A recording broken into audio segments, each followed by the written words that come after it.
Nabalitaan ko na kailangan mo raw ng malaking pera para sa operasyon ng kapatid mo sa puso. Sige, babayaran kita. Tutulungan kita.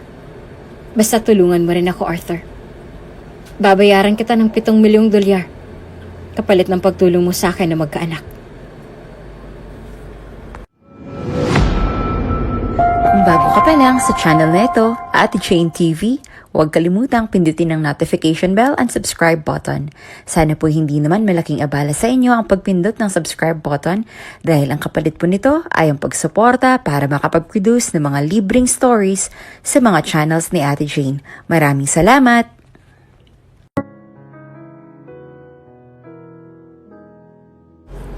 Ang sabi nila, ang pag-ibig daw ay hindi natin kailangang hanapin dahil kusa raw itong dumadating. Minsan ay dumadating ito sa mga pagkakataong hindi mo inaasahan. Yung tipong magugulat ka na lang dahil nariyan na pala nang hindi ka man lang nakapaghanda. Kumbaga, may tamang oras para sa lahat. Kung gaano kabilis ang pagdating ng pag-ibig na hinihintay mo, ganun din naman ito kabilis kung kuhanin sa'yo ng iba. Ang tanong, tama lang ba ang habulin ng taong nanakit sa'yo? O magpatuloy na lang sa buhay at hayaan siyang sumama sa iba?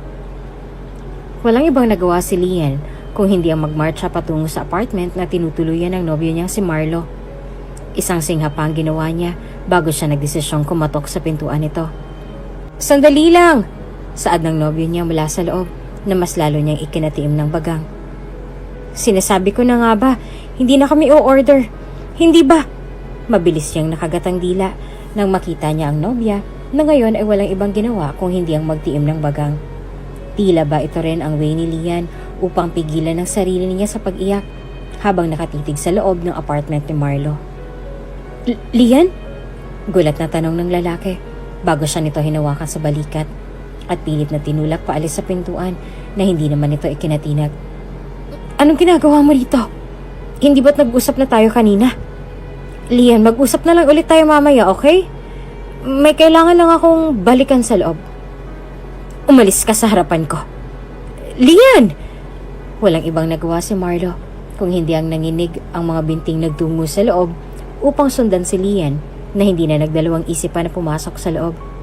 Mas lalo lamang nagitngit si Lian sa galit nang wala man lang siyang nakita maski ni isang anino. "Ilabas mo siya, Marlo!" Utos niya sa nobyo nang huminto sila sa gitna mismo ng living room. "Huwag mo akong hayaang ako pang kumalad ka dyan sa babae mo."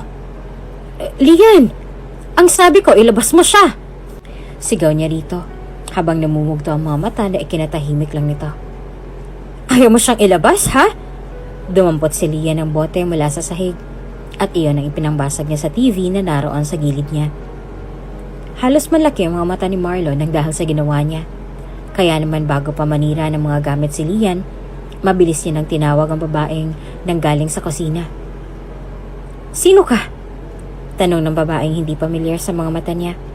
Nang hindi siya sumagot, ay doon lang nagdesisyon ang babae na lumingon kay Marlo. "Babe, sino siya?" "Babe?" Natatawang tanong ni Lian bago siya lumingon kay Marlo na ngayon ay hindi magawang lumingon pabalik sa kanya. 8 taon, Marlo. Sinayang mong 8 taon nating relasyon nang dahil lang sa babaeng to? "Excuse me?" Kunot nung tanong ng babae bago humalukip-kip sa pagkakatayo sa harap niya. "Sino ka ba?" "Ako dapat ang magtanong sa'yo niyan. Sino ka nga ba't anong ginagawa mo rito sa apartment ng fiancé ko?"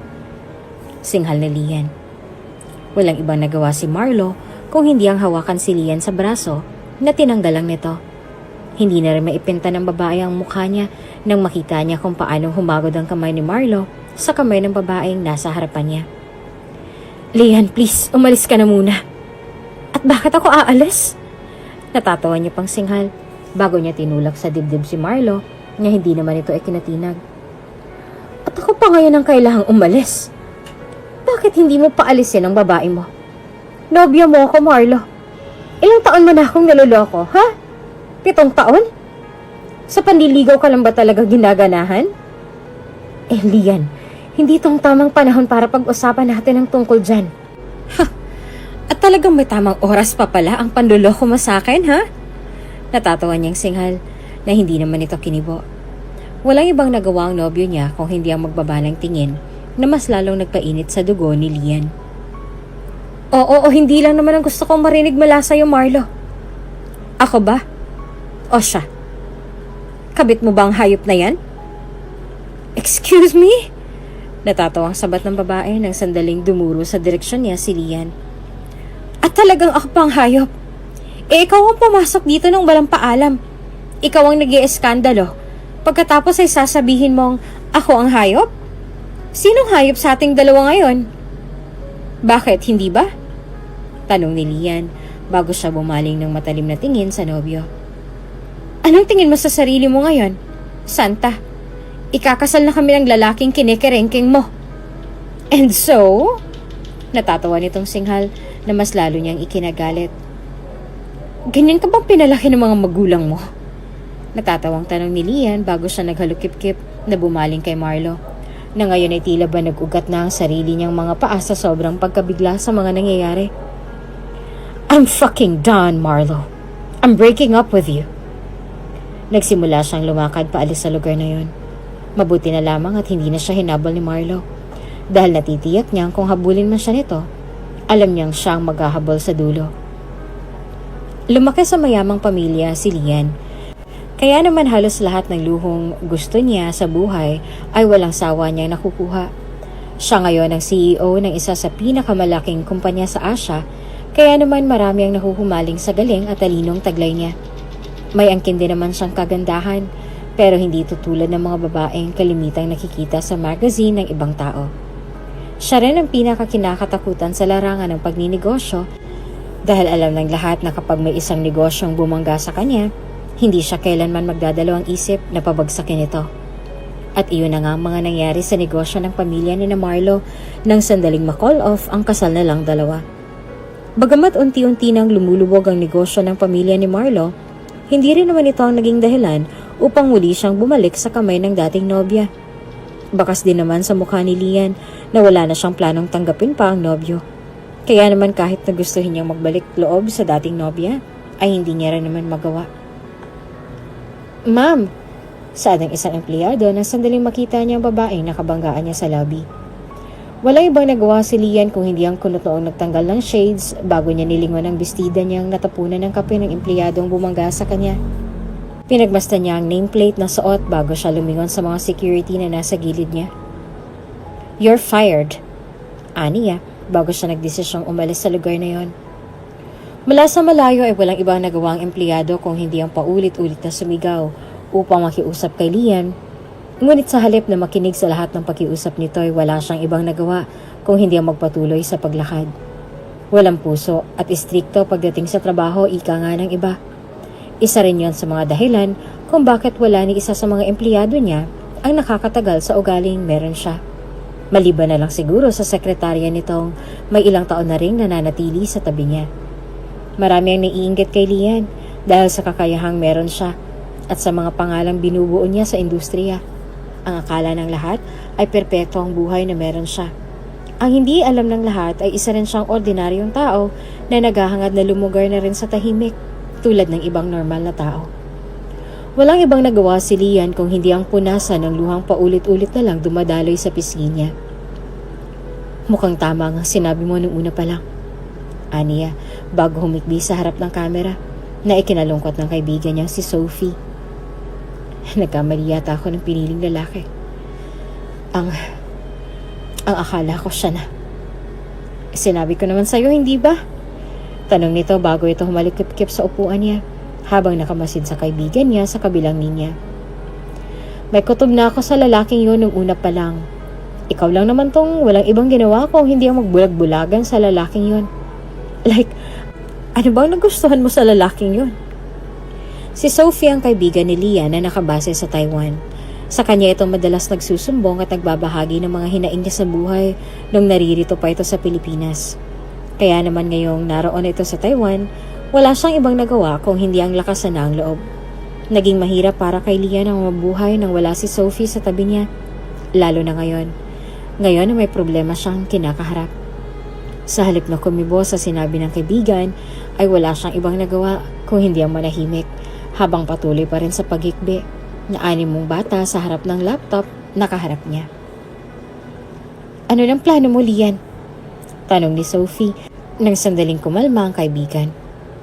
Don't tell me magmamakaawa ka sa lalaking yon na balikan ka niya. Diyos ko, Lian, tama na ang 8 taon.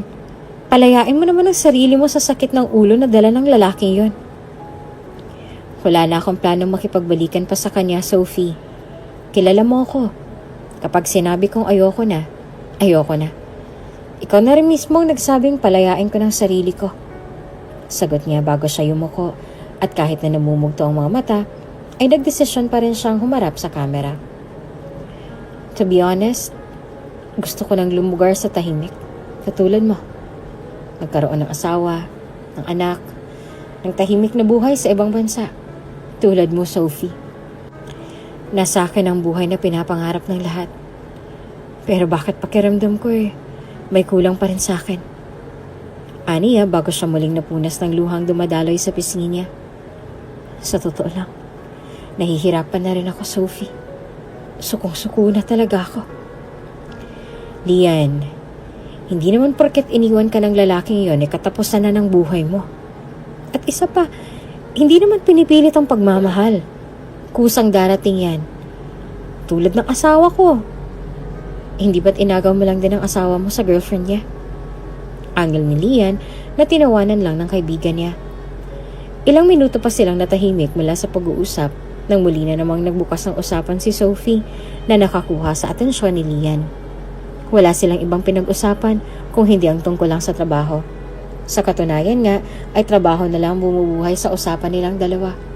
Ayaw na rin naman ni Sophie na magbukas ng usapan tungkol sa pag-ibig dahil natitiyak niyang mas lalo lamang magugunaw ang mundo ni Lian, lalo na kapag naaalala na naman itong muli ang pambababae na ginawa ni Marlo sa kanya.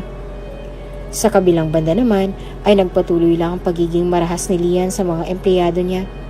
Kaunting pagkakamali nila ay wala siyang ibang ginagawa kung hindi ang sisantihin ito. Wala siyang pakialam kung importante man ang posisyon ng taong nakabangga niya. Basta't ang importante lang para sa kanya ngayon ay ang mapaalis sa mga taong sumisira sa araw niya sa tuwing nasa trabaho siya. Naglalakad siya sa lobby nang mapansin niya ang 3 babaeng nagkukwentuhan sa gilid.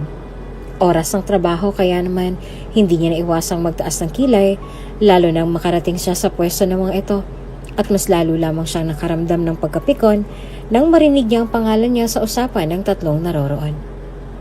Gaga din yan si Lian Kala mo, porket mayaman, mahahawakan niya sa leeg lahat ng empleyado niya. Singal ito. Hindi naman pinahalata ni Lian sa nagsasalita ang tunog ng takong niya nang lumapit siya rito.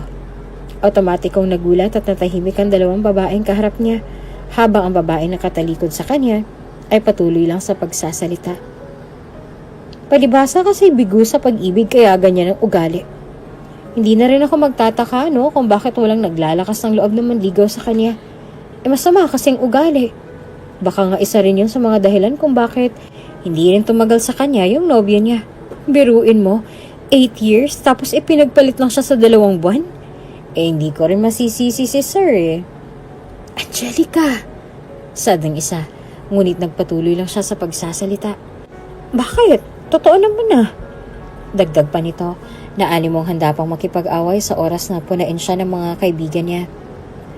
Masama kasi ang ugali niya, kaya siya minamalas at nilalayuan ng mga lalaking nakakarelasyon niya. Iyon bang tingin mo? Sabat ni Lian. Tulad ng inaasahan ni Lian, agad na napatalon mula sa kinatatayuan niya ang empleyado bago ito nagugulat na lumingon sa kanya. Mistula bang nakakita ito ng multo nang dahil sa labis na pagkaputla ng mukha niya nang makita niya ang boss niya na ngayon ay nakahalukip-kip na sa harapan niya. Really? Masamang ugali? Tanong nito bago siya lumakad sa dalaga na ikinaatras lang ito mula sa kinatatayuan niya. Kung masaya talagang ugali ko, baka nasa HR ka pa lang. Sinisante na kita. Ma'am, hindi naman po sa... You're fired. Mataman niyang sambit. Dahilan upang bahagyang manlaki ang mga mata ng empleyado sa gulat ng dahil sa narinig. Simula ngayong araw, banned ka na rin sa kumpanyang to. Ma'am! Saad nito bago lumuhod sa harapan niya. na nakakuha sa atensyon ng mga empleyadong nakarinig sa usapan nila. Ma'am, parang awa niyo na po. Huwag niyo po akong sisantihin.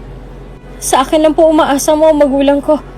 May mga anak din po akong binubuhay. Isang ngisi lang pinakawala ni Lian bago siya yumuko sa harap ng empleyadong ngayon ay walang ibang nagawa kung hindi ang lumuhod sa harapan niya. Sana naisip mo yan bago ka pa man nagbitaw ng salita laban sa akin. Aniya, bago niya tinapik ang balikat nito. Huwag kang mag-alala. Makakakuha ka naman ng ibang trabaho. Hindi nga lang dito. Aniya, bago siya nagdesisyong umalis sa lugar na yon nang may ngiti sa labi. Isa iyon sa mga dahilan kung bakit wala ni isa sa mga empleyado niyang kumalaban sa kanya. Mabilis na kumalat ang balita tungkol sa empleyadong tinanggal niya sa trabaho. Sa totoo nga lang, ay tama naman ang ginawa niya. Pero tulad ng mga napapanood niya sa teledrama, iisang side lang ang pinapanigan ng mga naroroon. Pwedeng kumakampi ito sa kanya kapag nakaharap siya, pero sa oras na tumalikod siya, nakaamba na ito ng saksak sa likuran niya. Sa ganoon naman umiikot ang mundo, kaya naman hindi na bago iyon para kay Lian. Arthur! Ngiti ng babae sa front desk nang makita niyang pamilyar na delivery boy na kaibigan niya na rin. Kamusta ka na? Ang tagal din nating hindi nagkita. Gumiti sa kanyang binata bago ito natatawang nagpunas ng pawis nang matapos ito sa pagdidiskarga ng mga galon ng tubig na dineliver niya sa floor na yon.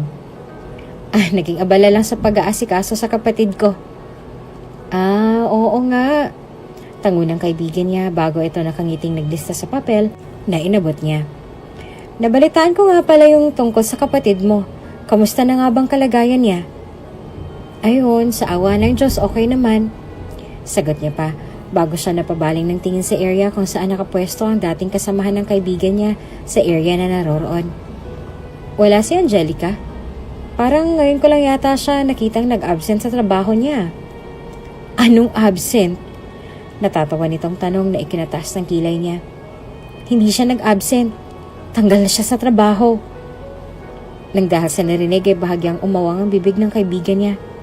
Napansin naman ng babae sa front desk ang naging reaksyon niya, kaya naman wala siyang ibang nagawa kung hindi ang matawa na ikinanguso lang ni Arthur.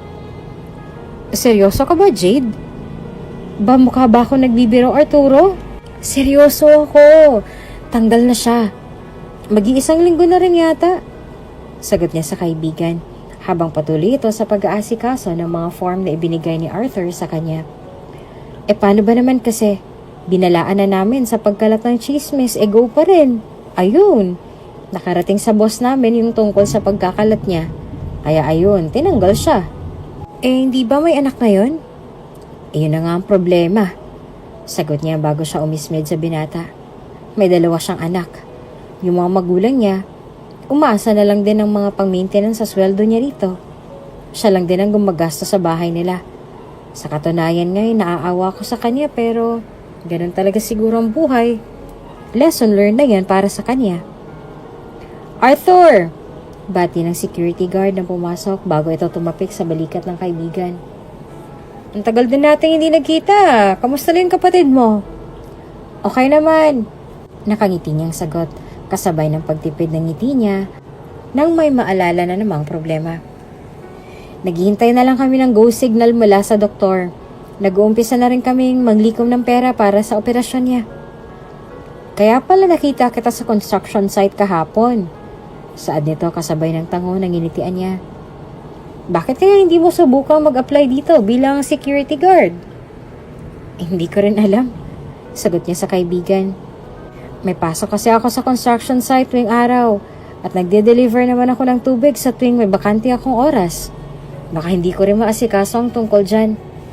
Sa bagay, baka hindi mo nga pala makayanan ng pressure dito. Sinabi mo pa. Natatawang saad ng babae sa front desk bago ito ng asar na sumipol. Alam mo naman ang boss natin, medyo may pagka-mangkukulam.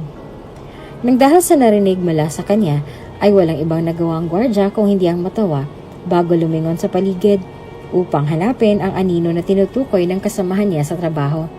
Shhh! Baka may makarinig sa'yo. Ma-report ka kaagad.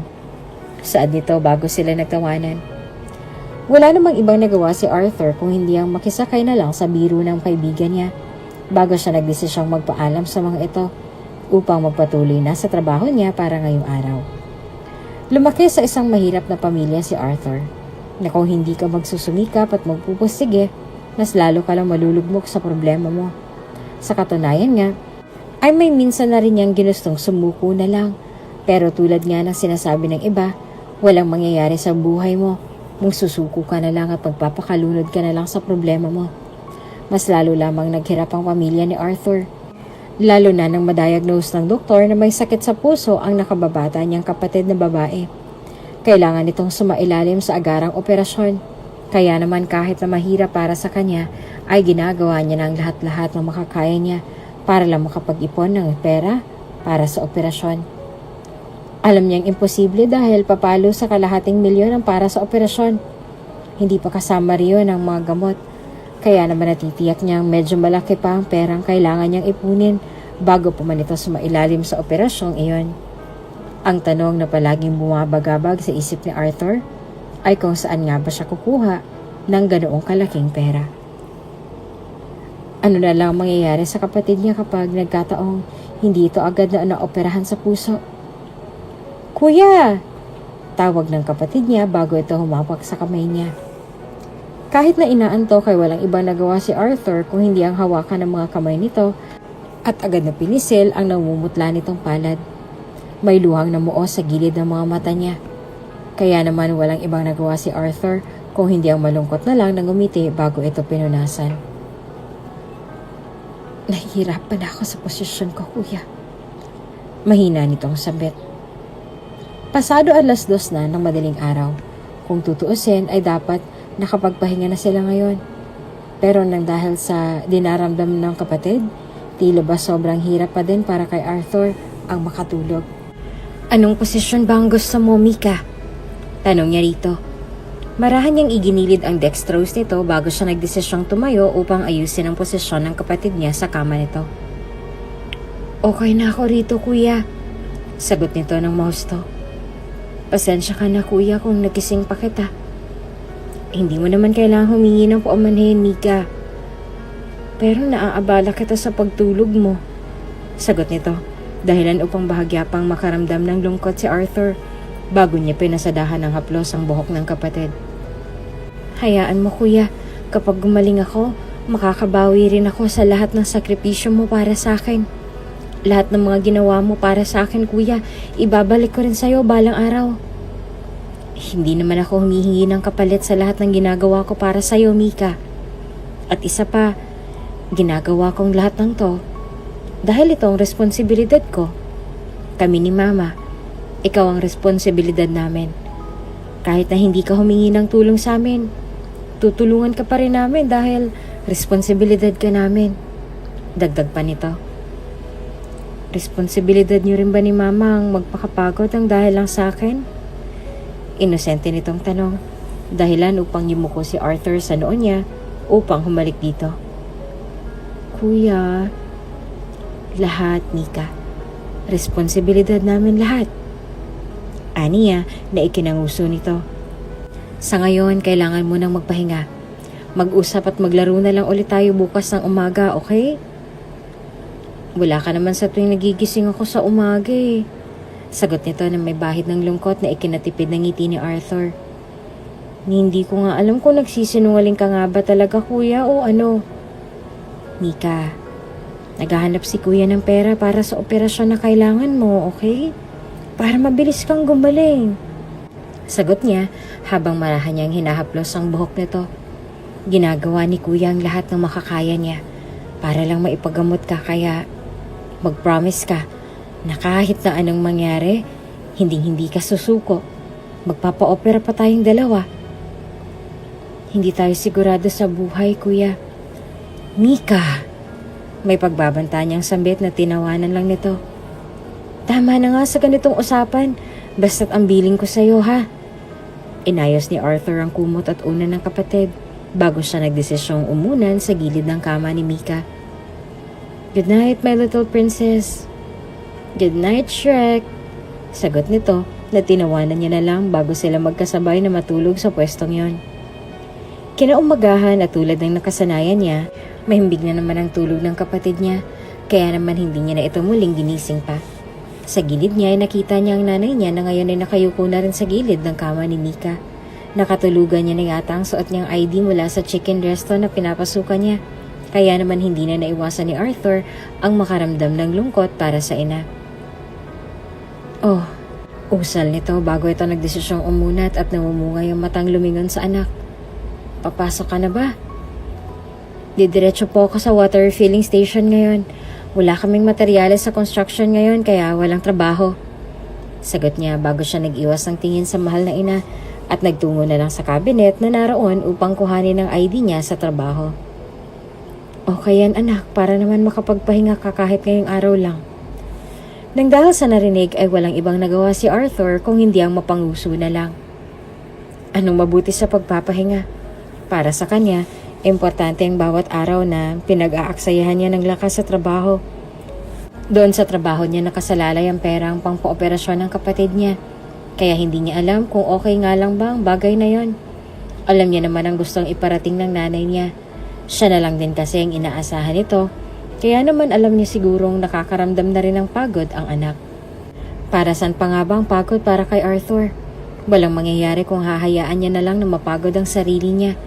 Tulad ng iniisip niya kanina. Buhay ng kapatid niya ang nakasalalay sa trabaho niya. Are you sure?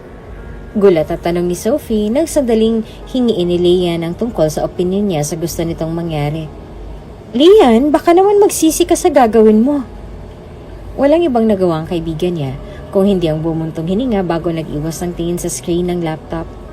Wala namang ibang nagawa si Sophie kung hindi ang pagmasdan ng kaibigan niya nang may kuryoso sa mga mata nito.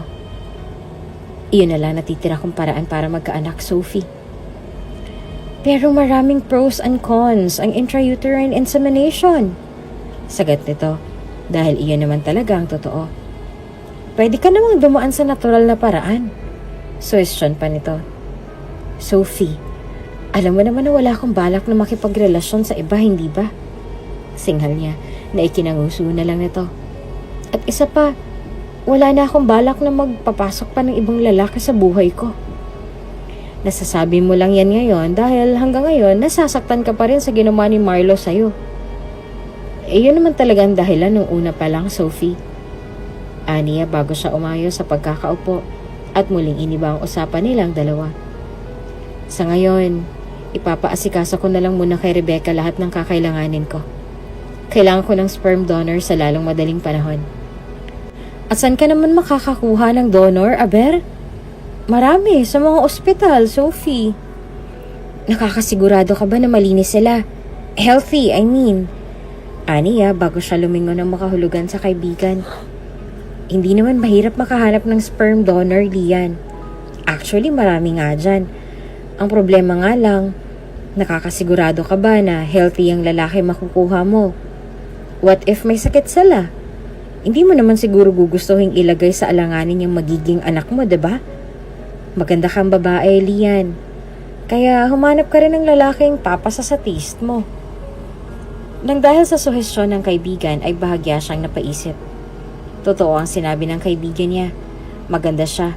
Kaya naman hindi yata magiging makatwiran kung basta na lang siyang kukuha ng lalaki dyan sa tabi-tabi para lang magbigay ng similya para sa kanya. Po? Gulat na tanong ng sekretarya niyang si Rebecca nang makausap niya ito tungkol sa trabahong inaatas nito sa kanya ngayon. Sigurado po ba kayo, ma'am? Actually, pwede naman po akong magpalagay na lang ng announcement dyan sa lobby. Pwede tayong magpalagay sa mga job sites kung gusto nyo. Ang kaso baka po maraming... Alam ko. Sagot niya bago siya nagbuntong hininga at lumingon sa dalaga. Hindi ba't malapit ka rin namang umalis sa posisyon mo? Personal secretary ang ilagay mo sa job title. Utos pa nito. Walang ibang nagawa si Rebecca kung hindi ang tumanguna lang sa kanya at gawin ang lahat ng mga inuutos nito sa kanya. Kung hindi nga lang siya mag-a-abroad, ay hindi siya aalis sa posisyon niya. Mabait na boss si Lian, kaya naman hindi niya maintindihan kung bakit maraming may ayaw sa kanya sa opisina. Palibhasa kasi ay hindi pa nila ito nakakasama sa iisang lugar, kaya ganito na lang nila ito kadaling husgahan. Kinabukasan ay walang ibang nagawa si Rebecca kung hindi ang ayusin lahat ng mga inuutos nito sa kanya. Nang ibinahagi sa kanya ng boss ang tungkol sa pagsailalim nito sa intrauterine insemination, hindi niya naiwasang mangamba para sa kaligtasan nito.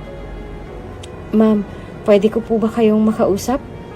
tanong ni Rebecca habang pinagmamasdan nila ang pila mula sa labas ng conference room kung saan niya i-interviewin ang mga lalaking inaanyayahan ng sekretarya niya para sa job interview. "Tungkol po ito sa intrauterine insemination." "Anong meron doon?" "Marami po kasing consequences kung sasailalim kayo sa ganon. May tendency na..."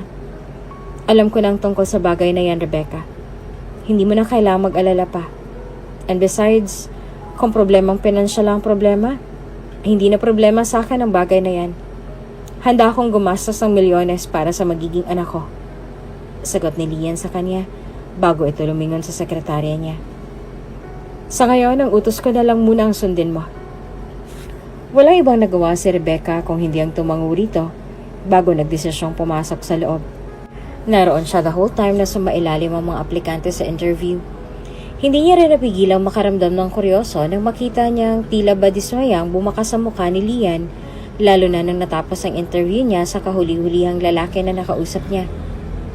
"Kamusta, ma'am?" Magalang niyang tanong bago nahihiyang lumingon dito. "May pumasa po ba?" "Magsagawa ka ulit ng panibago," sagot ni Lian sa kanya bago ito nagdesisyong umalis sa talikuran siya. Medyo mataas ang standards ni Lian pagdating sa magiging ama ng anak niya, kaya naman lumipas ang ilang araw ay tila ba wala pa rin siyang napipili. Hindi na rin mabilang ang mga lalaking nagpapasa ng dokumento sa kanya para sa bakanteng posisyon, kaya naman hindi niya naiwasang makaramdam ng dismaya.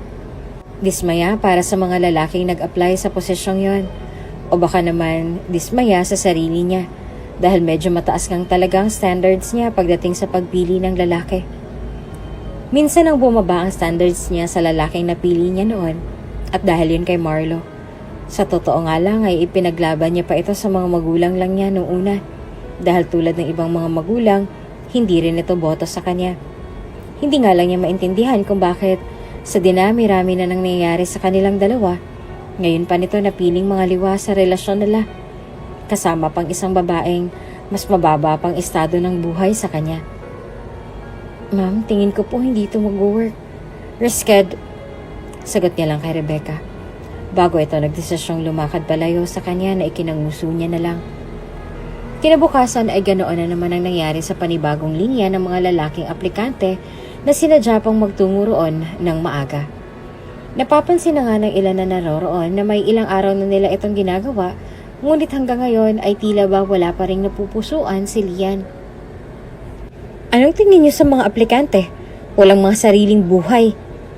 Reklamo ng isa nang hindi na ito makapagpigil pa. "Aba, may sariling mga buhay din kami, no? Kung hindi kami pasado sa initial interview, ay di sana hindi niyo na kami pinapupunta pa rito. May mga sariling buhay rin kami." "Kaya nga po may final interview, hindi ba?" Sagot ni Rebecca dahil ito ang kausap niya magmula pa kanina. "Iyon naman po talagang purpose ng final interview. Kailangan po namin kayong masuri ng pisikal. Ang magiging boss po natin ang nagdedesisyon kung papasa ba kayo o hindi." "Pagsusuri ng pisikal? Ginagago niyo ba kami?" Singhal pa nito na pasikretong inismiran na lang ni Rebecca. "Anong silbi ng medical records namin? Ha? Anong pisikal? Eh di sana nag-physical examination na lang tayo." "Ang ingay mo!" Singhal ni Lian na kakarating lang.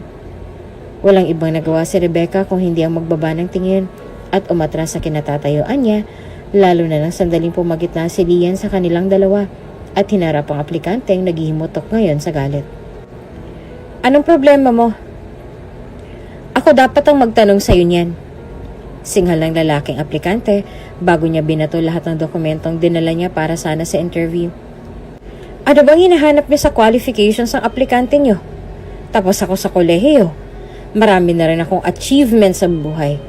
Hindi ko alam kung bakit sa dinami-rami ng qualifications ko para sa work na yun, hindi pa rin ako matanggap. Ano pa bang wala ko?" "Wala kang magandang mukha. Hindi ka gwapo at mukha kang paa."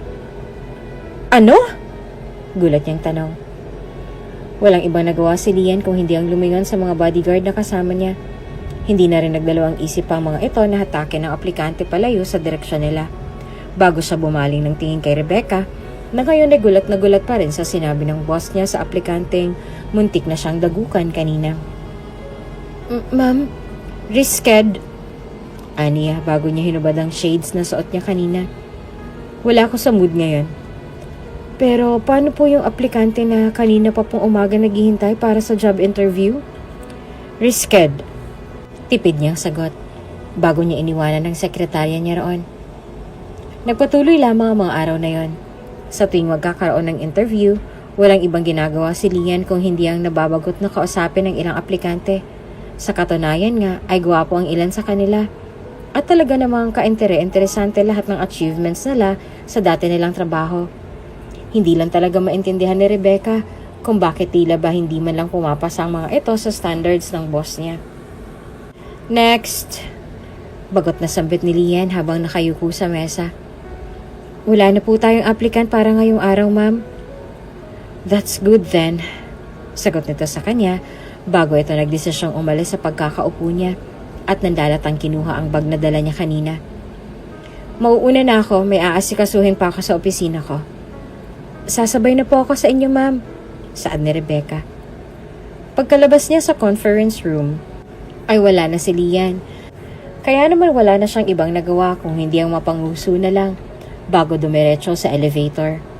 Sa kabilang banda naman ay kakatapos lang mag-deliver ng tubig ni Arthur nang sanaling mapukaw ng signage sa lobby ang atensyon niya. Hiring kayo ng personal secretary? Tanong niya kay Jade. Pwede ba ako dyan? Lumingon sa kanyang kaibigan at pinagmasdan siya magmula ulo hanggang paa. Nang may mapagtanto ito ay wala itong ibang nagawa kung hindi ang umiwi. Depende sa'yo kung kaya mong makipag-usap ng maayos sa dragon, sagot niya na ikinangawi ni Arthur. Kung gusto mo pwede naman, ang kaso ay magiging amo mo yung babaeng dragon. Ang tanong, kaya mo bang makasama siya sa iisang lugar? Pwera biro ikaw ang magiging kasama niya sa lahat ng meeting na pupuntahan niya kapag nagkataon. Wala namang problema sa akin kung tao man siya o dragon. Natatawang saad ni Arthur na ikinangawi ng kaibigan niya. Nagsara kasi yung construction site na pinapasukan ko at endo na rin ako sa trabaho ko ngayon. Kailangan ko ng bagong trabaho para sa kapatid ko. Alam mo na, hindi ako pwedeng mabakante at may hinahabol akong oras. Bakit hindi mo i-try mag-message ng CV sa email na nariyan? Malay mo matanggap ka nga. Sagot nito bago siya napaisip nang may naalala sa mga haka-haka sa trabaho nila. Pero balita ko, may ilang araw na raw silang naghahanap ng personal secretary. Mga lalaki ang hinahire niya, unlike before na puro babae. Ang balita ko nga Arthur ay walang pumapasa sa taste ni ma'am. Mga gwapo pa yun ha? Gwapo bang kailangan? Paano na ako niyan kung ganun? Gwapo ka naman kung hindi mo i-highlight sa CV mo na dati kang construction worker at delivery boy ng isang water refilling shop. Natatawa nitong sambit na ikinangiwi niya. Pero subukan mo pa rin. Malay mo, type ka ng dragon na yon. Natatawa pa niyang dagdag. Walang ibang nagawa si Arthur kung hindi ang pumilis ng papel sa logbook na naroon upang ilista ang email address. Wala namang masama kung susubukan niya. Sa katunayan, ay tama naman si Jade. Walang masama kung susubukan niya. Subok lang naman, hindi ba? Ang importante ay sumubok siya kahit na alam niyang hindi siya papasa. At least sumubok. Gano'n naman talaga sa buhay. Walang masama kung susubukan ng ibang paraan. Basta't ang importante lang ay sumusubok ka. Doon din naman ang bagsak noon kapag nagkataon. Abala siya sa paglalakad patungo sa lobby. Nang matigilan siya nang makarinig siya ng sigaw sa pinakagitna. May nangyayaring kaguluhan doon. Kaya naman hindi na siya nagdalawang isip pa na magtungo ron. Nakita niyang isang babae nakasuot ng corporate attire habang ang isa naman ay nakasuot ng dress. May kutsilyong nakatarak sa leeg ng babaeng nakasuot ng puting bestida kaya naman hindi na iwasan ni Arthur ang makaramdam ng pangamba. Agresibo at nakakatakot. Isa lang yan sa mga dahilan kung bakit bahagyang nakaramdam ng takot ang mga naroroon. Ang buong akala ni Lian ay katapusan na ng buhay niya. Ngunit mabuti na lamang at may lalaking pumagitna at matagumpay siyang natanggal sa sitwasyong yon. Hindi kalaunan ay dumating na rin ang ilang security guard at agad na dinala sa presinto ang babae. Ang atensyon naman ni Lian ay napako sa lalaking sumagip sa kanya. Hindi niya alam, pero tila ba attracted siya sa lalaking yon. Empleyado ba ito rito? Bakit parang hindi siya familiar para sa kanya? Anong ginagawa mo rito? Tanong ni Lian nang matapos ang lahat. Naroroon siya ngayon sa opisina niya kasama ang lalaking sumagip sa kanya. Wala namang ibang nagawa si Arthur kung hindi ang pagmasdan ng mga antigong gamit na nasa opisina ni Lian. Bago ito nakangiting bumaling ng tingin, sa dalaga ngayon ay taas kilay na nakatingin sa kanya. Wala kang company ID, kaya paano ka nakapasok sa lobby? Delivery guy po ako ng tubig, ma'am. Ako po yung madalas na nagde-deliver ng tubig sa lobby. Minsan ay ako pong nagde-deliver sa bawat department, lalo na kung may bakante akong oras. Kilala na rin naman po ako ng mga empleyado dyan sa baba. Kaibigan ko rin po yung mga security guard na nasa labas, kaya kilala po nila akong lahat. Sagot ni Arthur bago pa siya lumingon sa dalaga, na animong naginining ang mga mata niya sa pagkasabik. Pasensya na po sa nangyari kanina. Alam ko po na hindi dapat ako nakialam sa kung ano man ang problema ninyong dalawa. Kung hindi ka nakialam, edi sana'y patay na ako ngayon. Saad ni Lian, bago siya umisbid na ikinahiya naman ng lalaking nasa harap niya. Nabanggit sa akin ng babae sa front desk na kaibigan mo siya. At naghahanap ka raw ng trabaho? Opo, sana. Sagot niya, bago siya yumuko. Lalo na nung lumalim ang tingin sa kanya ni Lian. Pero mukha pong imposibleng matanggap ako. Kailangan ko pala na nakatapos sa kolehiyo. First year lang naman pong natapos ko. You're hired, saad ni Lian, bago siya sumimsim ng juice sa basong hawak niya. Nang dahil sa sinabi ng dalaga ay walang ibang nagawa si Arthur kung hindi ang nagulat na nag-angat ng tingin dito. Bakas ang gulat sa mga mata niya nang bumaling siya kay Lian. Kaya naman walang ibang nagawa si Lian kung hindi ang tumikim upang itago ang ngiti sa labi niya. Aminin niya man o sa hindi, ay tila ba nakuha ng lalaki ang atensyon niya magmula pa kanina. Kung hindi nga lang nangyari ang nangyaring insidente sa lobby kanina, di sana ay siya na ang kusang lumapit sa direksyon ng binata sa front desk. Sa katunayan nga lang ay nahihiya siya dahil sa ganoong sitwasyon pa siya nakilala ng lalaking nasa harap niya. Nakakahiyangang talaga dahil sa dami ng mga empleyadong nakakita sa insidente sa nangyari kanina, siya lang naglakas ng loob na sumaklolo sa kanya. May itsura rin naman ang lalaki kaya tinanggap niya. Siguro'y matutulungan din siya nito sa problemang meron siya kapag nasabi niya ng tungkol sa problema niya rito. Seryoso po ba kayo, ma'am? Mukha ba ako nagbibiro? Masungit nitong sambit na hindi man lang ikinalaho ng ngiti ni Arthur. Simula ngayong araw, sasama ka na sa lahat ng meetings na dadaluhan ko. Ikaw na magmamanage sa lahat ng appointment ko. Ayoko ng tamad at mas lalong walang lugar sa opisina ko ang mga taong may malambot na puso. Ayoko sa suwail at mas lalong ayoko sa mga taong palaging nahuhuli sa trabaho. Naiintindihan mo ba ako? Yes, ma'am. Magana nitong sambit. Nalihim niyang ikinanguso. Sumandal si Lian sa upuan niya at taas kilay na iminuwestra kay Arthur ang daan palabas ng opisina niya. Sumunod ka sa sekretarya ko na nariyan at naghihintay sa labas. Siyang magpapaliwanag sa'yo ng lahat. Pagkatapos ay bumalik ka rito para sa contract signing. Sige po, ma'am. Maraming salamat po ulit. Natutuwa niya pang sambit bago ito nagdesisyong umalis sa lugar na yon nang may ngiting nakaukit sa labi niya. Nang makalabas ang binata ay siya naman ang pagngiti ni Lian nang hindi niya namamalayan. Ilang minuto rin siyang nakangiti sa sarili niya na naputo lamang na bigla na lamang pumasok si Rebecca sa opisina niya.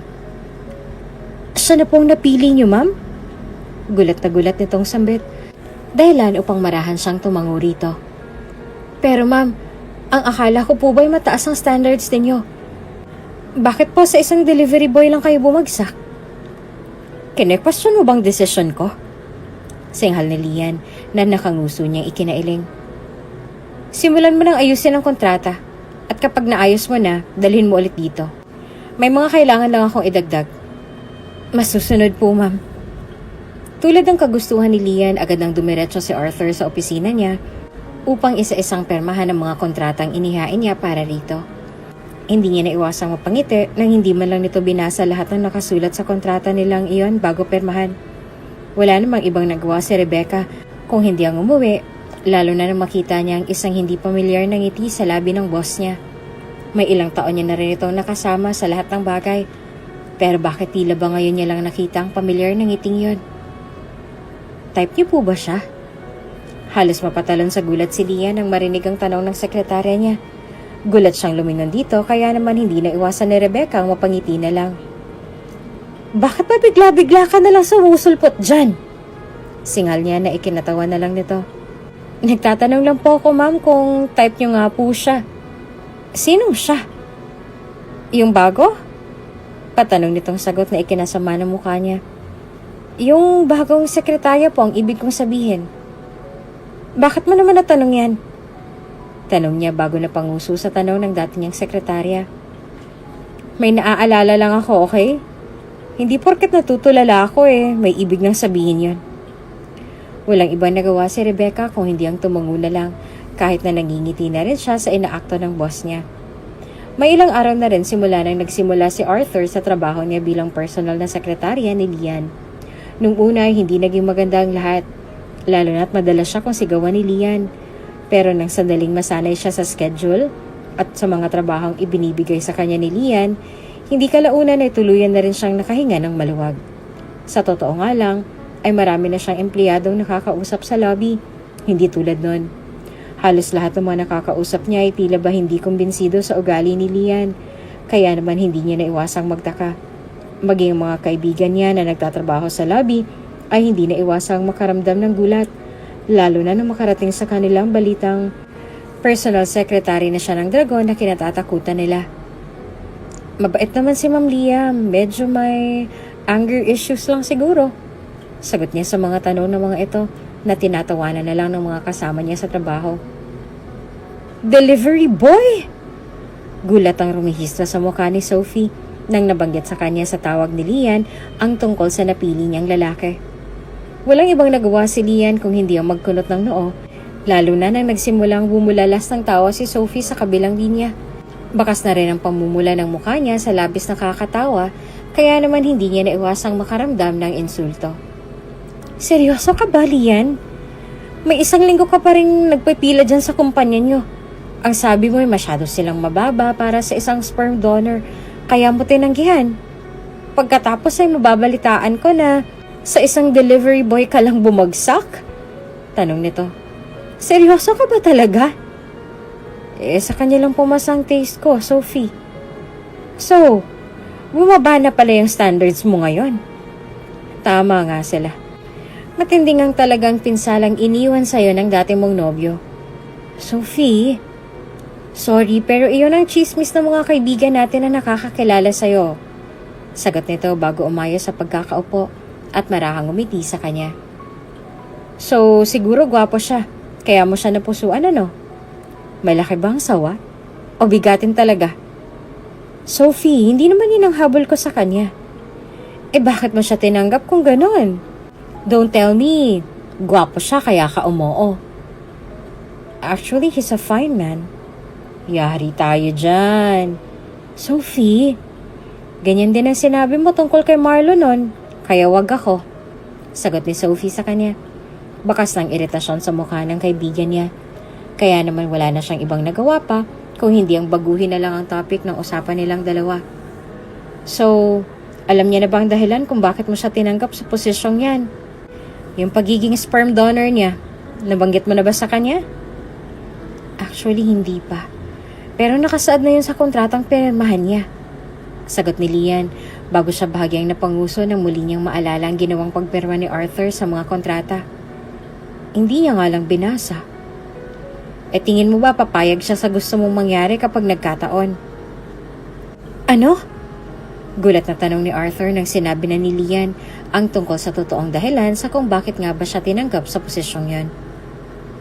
Gusto mong may mangyari sa ating dalawa? Yes, no! Pagbawi agad ni Lian na bahagya pang napatayo sa kinauupuan niya. Ano ba sinasabi mo? Ang sabi ko, sperm donor ko. Hindi para maging fuck body mo, okay? And pwede ba, ayusin mo nga yung tono ng pananalita mo sa tuwing ako ang kaharap mo. Baka nakakalimutan mong ako pa rin ang boss mo rito. Pasensya na, ma'am. Nabigla lang ako sa sinabi mo at bahagya siyang natawa. Kaya naman hindi na iwasan ni Lian ang makaramdam ng insulto sa ginawa niya. So, gusto niyong magkaroon ng anak at ako ang napili niyo para maging ama ng baby mo? Ang sabi ko, sperm donor. Anak ko na rin po yun, ma'am. Sagot ni Arthur sa kanya bago siya umiling sa kagustuhan ng dalaga na ikinakunot lang ng noon nito. Pasensya na po pero hindi ko po ipinapamigay ang mga anak ko. Sa akin lang sila. Depende na lang kung ibibigay ko sila sa babaeng mahal ko. Pero yung... Natatawa siyang umiling na ikinapula ng mukha ni Lian. Sorry, hindi ko nga sila nilalabas o pinampupunas sa kung saan-saan. Ipapamigay pa kaya? Para kang hindi nagsasarili ah. Oo, nagsasarili ako pero dinedispose ko sila ng maayos. Hindi ko sila pinamimigay ng basta-basta. Sagot ni Arthur sa kanya bago ito tumayo mula sa kinauupuan niya. Pasensya na po, ma'am. Mauuna na po ako. Hindi po ako interesado sa... Babayaran kita. Kahit na gaano pa kalaki. Saad ni Lian. Dahilan upang bahagya pang matigilan si Arthur sa kinatatayuan niya.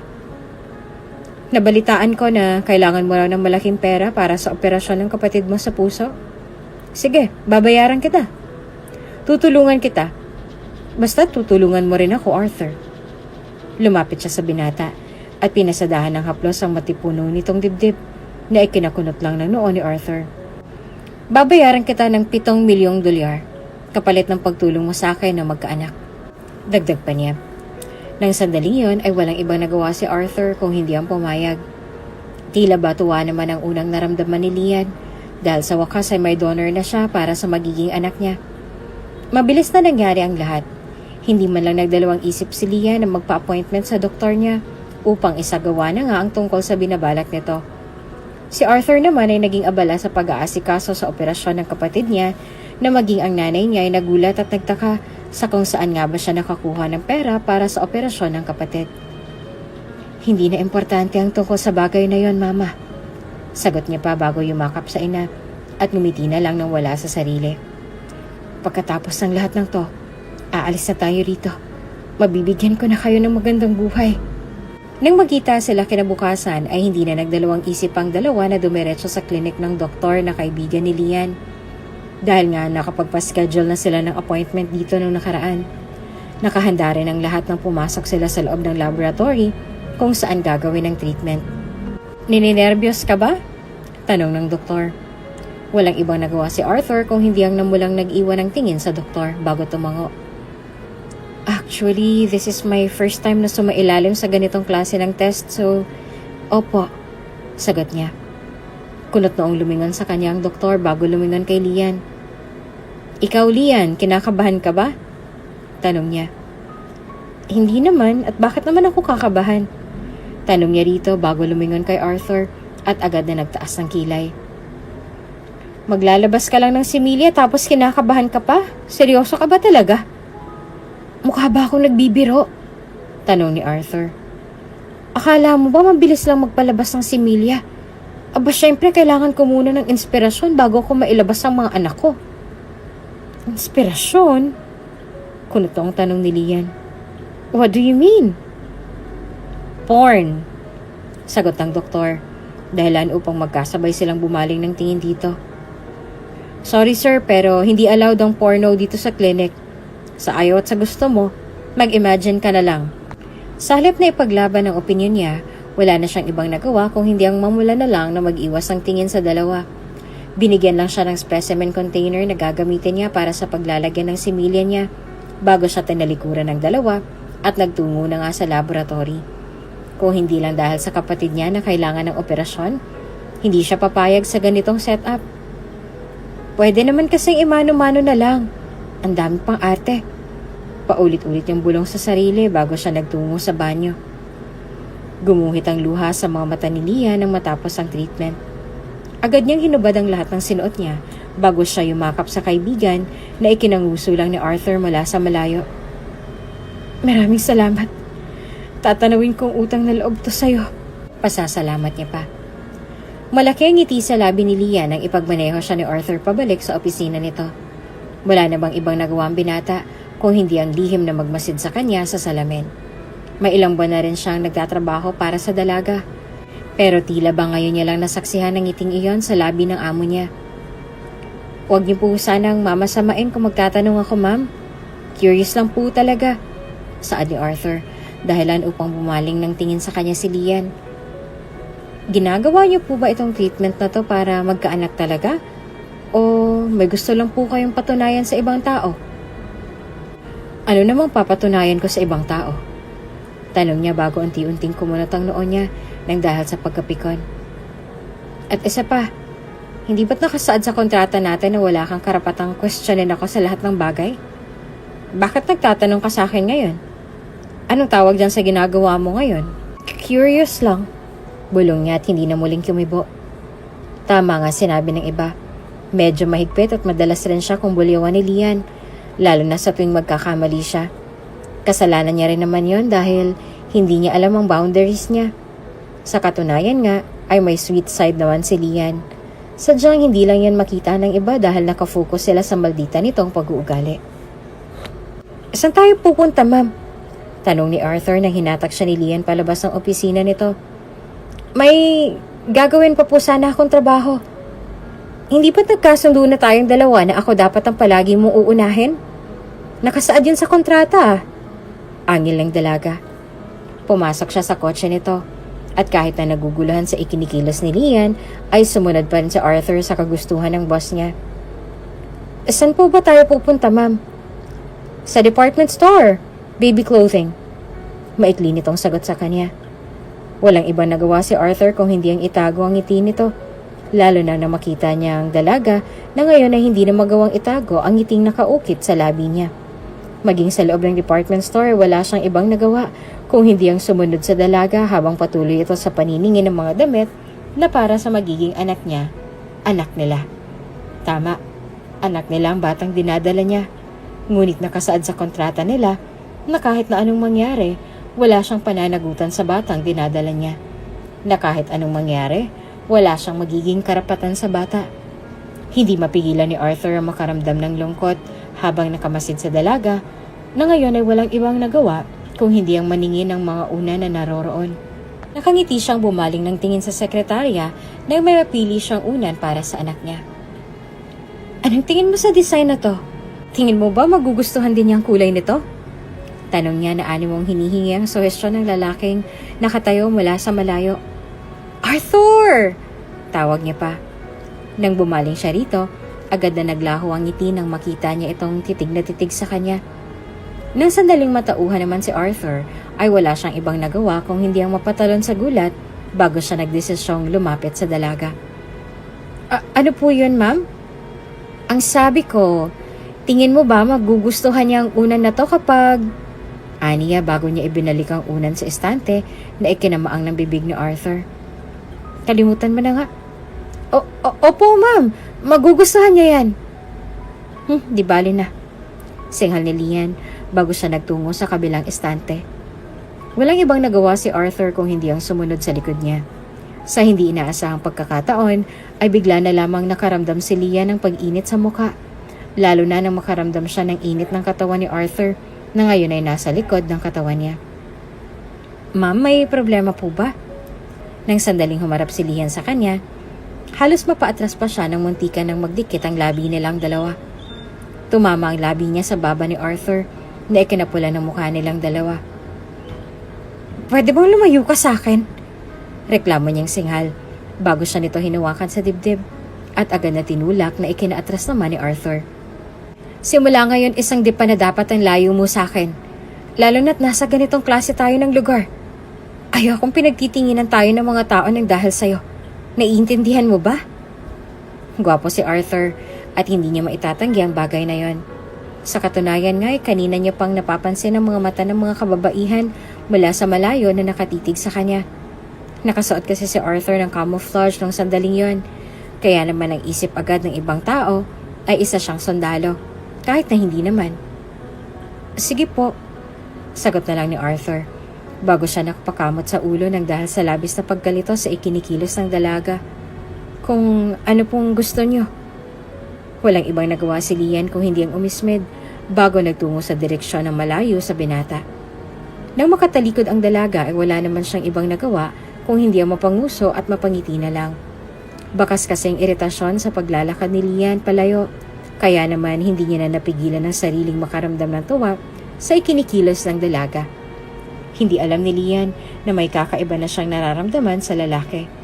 Nagsiselo siya sa tuwing makikita niya ang ibang babae na napapatingin sa lalaking kasama niya.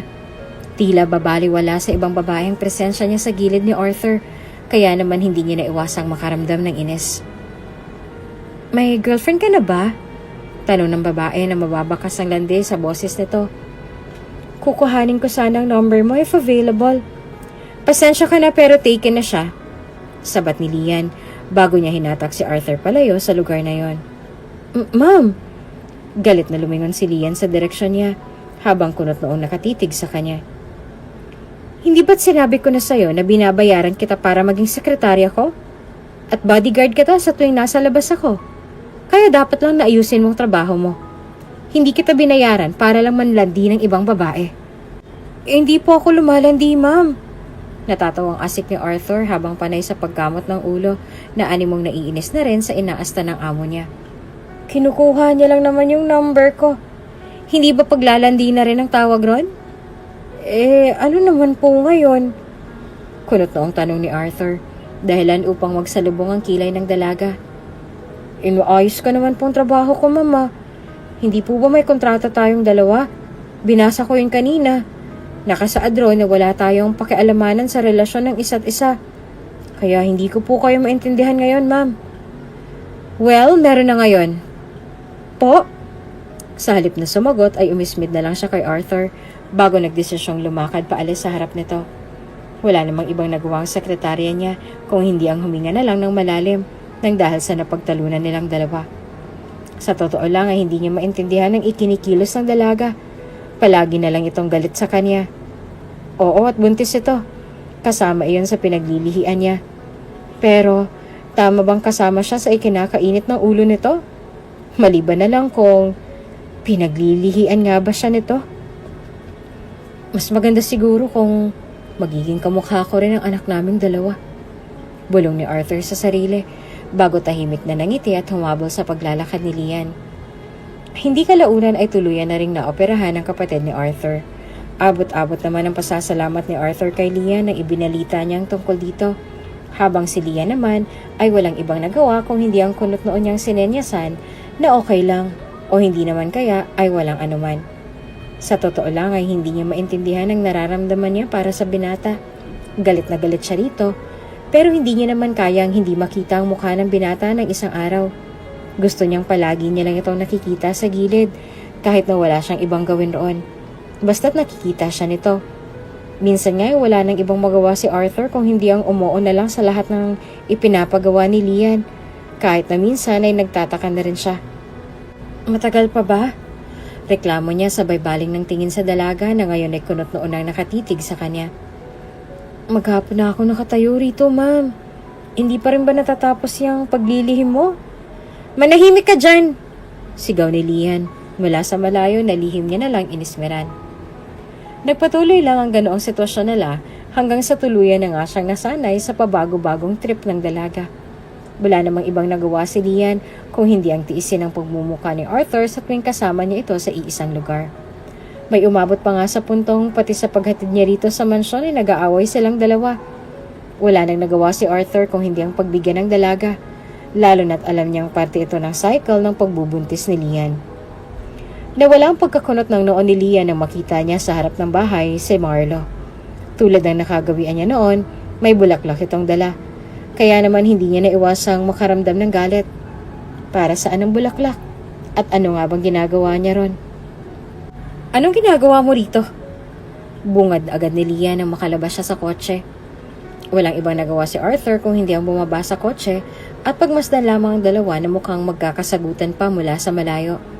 Nakita niyang bumaling ng tingin sa kanyang binata na sa tansya niya ay dating nobyo ng amo niya ngayon. Gusto lang naman kitang bisitahin, sagot ni Marlo kasabay ng pagbibigay ng bulaklak sa dating nobya na kinuha naman ito. Lumawak ang ngiti niya nang kinuha ito sa kanya ni Lian. Actually, nandito ako para sabihin, nagsisisi na ako sa nagawa ko sa'yo noon. Believe me, Lian, nagsisisi ako sa mga ginawa ko. Pagkatapos ng naging pagtatalo natin, doon ko lang na-realize na mali ang naging desisyon ko. Napiliin siya sa halip na ikaw ang piliin ko. Alam kong malaking pagkakamali ko sa'yo noon. Kaya naririto ako ngayon para humingi ng tawad at muling magbalik loob sa'yo. At sino naman nagsabi sa'yong tatanggapin kita? Tanong ni Lian bago niya tinapon at tinapak-tapakan sa sahig ang mga bulaklak na binigay ni Marlo na ikinalaki naman ang mga mata ng dati niyang nobyo. Pagkatapos ng ginawa mo sa akin nun, sa tingin mo mapapatawad pa kita? Marlo, nagmukha akong tanga sa ginawa mo. Pinili mo siya sa mismong harapan ko. Wala akong pinili sa inyong dalawa, Lian. Noon pa man. Bago pa niya matapos ang kanyang litanya ay nakatanggap na siya ng isang mabigat at malakas na sampal mula sa dating nobya na ikinatinis pa ng pandinig niya. Pakiramdam niya ay nagunaw ang mundo niya nang dahil sa ginawa ng dating niyang nobya. Matagal na tayong tapos, Marlo. At tantanan mo na rin ako ngayon. Saad ni Lian, dahilan upang muling lumingon si Marlo sa kanya. Bumalik ka na sa kung saang lupalop ka man nanggaling. Hinding-hindi kita matatanggap. Kahit na gumapang ka pa sa lupa. Dahil may iba ka na? Hindi ba? Tanong ni Marlo bago siya lumapit sa direksyon ni Arthur na ikinagulat nito. Kinwelyuhan niya ang binata na ikinagulat naman ito. Ito bang hampas lupa na tong ipinagpalit mo sa akin, ha? Tumigil ka nga! Sino ka ba? Singal ni Arthur bago niya sinubukang hawakan ang kamuan ni Marlo. Bitawan mo ako! Nang dahil sa ginawa ni Arthur, ay nakatanggap siya ng suntok mula kay Marlo na ikinatili ni Lian. Sinubukang pumagitna ni Lian sa dalawa, lalo na nang magsimula silang gumanti ng suntok sa isa't isa. Nang dahil sa ginawang pagpapagitna ni Lian sa dalawa, ay aksidente siyang natamaan ni Marlo sa sikmura na bahagyang ikinagunaw ng mundo niya. Maging si Arthur ay nagulat sa ginawa ni Marlo. Lian! Gulat na sigaw ni Arthur bago niya sinalu si Lian nang sandaling mapaupo ito sa sahig. Bumaling siya ng masamang titig kay Marlo na ngayon ay nagulat din sa naging pagkilos niya. Papatayin mo bang anak naming dalawa? Galit niyang sigaw. Buntis ka, Lian? Gulat at nauutal na tanong ni Marlo. Nakaramdam ng kirot si Lian sa tiyan niya at agad na lumandas ang luha sa gilid ng mga mata niya nang sandaling makaramdam siya ng panghihina. Mas lalo lamang siyang nakaramdam ng kirot, lalo na nang makita niyang dumugo ang puwerta niya nang dahil sa nangyari. Senyales na tuluyan nang nalaglag ang batang dinadala niya. Hayop ka! Sigaw ni Arthur bago niya sinuntok si Marlo na tinanggap naman ito. Arthur! Ang anak ko! Nanginginig niyang sambit. Dalhin mo ako sa ospital, parang awa mo na. Aniya kasabay ng pagkikbi. Nagmamadaling binuhay ni Arthur ang kotse bago niya inilalayan si Lian na ngayon ay namimilipit pa rin sa sakit nang dahil sa nangyari. Pagdating sa ospital ay doon na nga bumungod sa kanila ang masamang balita na inaasahan na rin nila. Wala nang dinadala mo, Mrs. Saad ng doktor na ikinaiyak niya. Naging mahirap para kay Lian ang nangyari. Tila ba na walang kalahati ng buhay niya nang dahil sa pagkawala ng anak niya. Hindi na rin naman muling nagpakita pa si Marlo sa bahay nila. Ngunit naghahain na rin siya ng reklamo laban dito. Siguro nga'y haharapin niya na lang ang dating nobyo sa korte kapag nagkataon. Sa kabilang banda naman ay nakaramdam din ng lungkot si Arthur, lalo na't anak niya rin ang batang nawala sa sinapupunan ni Lian. Hindi niya rin maitatangging, maging siya'y nagluluksa rin sa pagkawala nito. Nakaramdam ng depresyon si Lian, kaya naman ang makaabot kay Sophie ang tungkol sa nangyari sa kanya, hindi na rin nagdalawang isip pa si Sophie at si Rebecca na i-book siya ng flight papuntang Taiwan upang makapagbakasyon at makasama na rin ang dati niyang kaibigan. Gusto kong sumama ka. Mahinang pakiusap ni Lian kay Arthur na ikinasingha pa ni Rebecca sa gilid nila. Hindi ako makakalakad ng walang sumusuporta sa akin. Nariyan naman si Rebecca. At isa pa, wala akong ticket. Huwag mong problemahin ang tungkol sa ticket dahil si Rebecca nang bahala dyan. At isa pa, hindi ako masasamahan ni Rebecca sa lahat ng oras. Sagot ni Lian bago nag-iwas ang tingin sa kanya. Kailangan ko ng kasama, Arthur. Kahit ngayon lang. Pumayag ka na, Arthur. Sad naman ni Rebecca bago siya pasimpleng siniko sa tagiliran na ikinanguso niya na lang. Minsan lang humiling sa'yo si ma'am kaya pagbigyan mo na. Pero, sige raw po ma'am, saad ni Rebecca kahit na hindi pa man nakakapag-desisyon si Arthur. Magpapabook na rin po ako ng ticket ni Arthur para sabay-sabay na tayong lumipad patungo sa Taiwan. Pagdating sa Taiwan ay mabilis siyang sinalubong ng yakap ni Sophie na hindi niya naman ginantihan ng dahil sa labis na lungkot. Naramdaman naman ito ni Sophie, ngunit mas pinili niya na lang na wag nang punahin ito. Huwag kang mag-alala dahil naririto lang kami, okay? Aniya sa kaibigan na malungkot naman itong tinanguan. Ngumiti ka naman oh. Ang tagal na rin kitang hindi nakita sa personal dahil busy ka palagi sa work mo. Ngayong nandito ka na, hindi ka naman makangiti. May pinagdadaanan ako, Sophie. Sagot niya sa kaibigan na ikinanguso naman ito. Hanggang ngayon ay nangungulila pa rin naman ako sa anak ko. Alam ko naman yon, pero hindi pang habang buhay na ganyan, okay? Sadyang ganyan talaga ang buhay. Kung hindi para sa'yo, hindi talaga para sa'yo. Saad ni Sophie bago siya lumingon kay Arthur at nakipagkamay rito. Ikaw sigurong boyfriend ni Lian. Sperm donor. Pagtatama ni Lian, dahilan upang bahagya pa silang napanguso. Pumasok siya sa loob ng bahay ng bubulong-bulong, kaya naman walang ibang nagawa si Sophie kung hindi ang lumingon at pasikretong kumindat kay Arthur, na ikinapula naman ang mukha nito. Ganyan lang yan si Lian, pero alam kong makukuha mo rin ang loob niyan. Aniya na nakangiti namang tinanguan ng binata. Trust me. Trust the process. Trust the fate. Natatawa pa nitong dagdag bago sila ni Rebecca inaya nito na pumasok sa loob. Ginawa ni Sophie ang lahat ng magagawa niya upang i-entertain ang kaibigan niya. Pagkatapos ng 2 buwang pananatili sa Taiwan, hindi kalaunan ay tuluyan na ring bumuti ang loob ni Lian. Nakikita na rin nila ang ngiti nito, kaya naman hindi nila naiwasang makaramdam ng tuwa, lalo na nang magsimula itong tumawa sa mga walang kwentang jokes ni Arthur. Hindi ko kasi alam na hindi pala ako ang kausap ni Doc Samantha noon, kaya ako ang sumagot.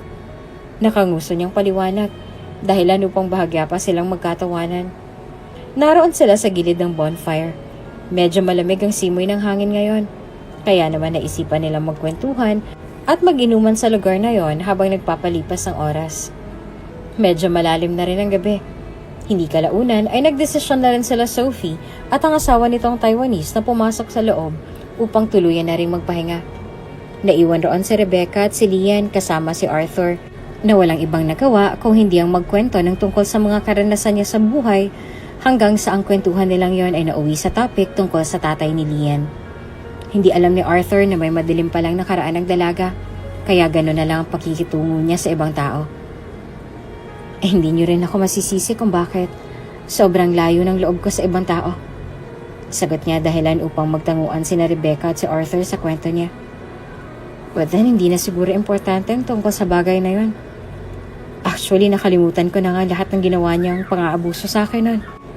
Ang importante para sa akin ngayon ay ang tungkol sa kasalukuyan at inaharap. Ilang minuto lang ang nakalipas ay muling tumalo ng kwentuhan nila tungkol sa treatment na in-undergo nila na 1 taon ang nakalilipas.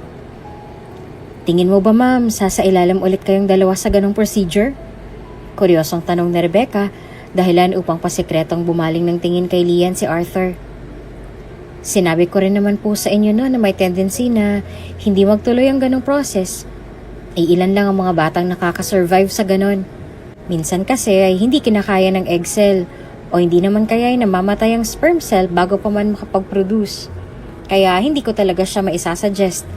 Kahit na magaling ang doktor na kinonsulta nyo, pwede naman kayong dumaan sa natural na paraan. Tulad ng sex? Patanong na sagot ni Rebecca, dahilan upang bahagya pang mamula ang mukha nilang dalawa.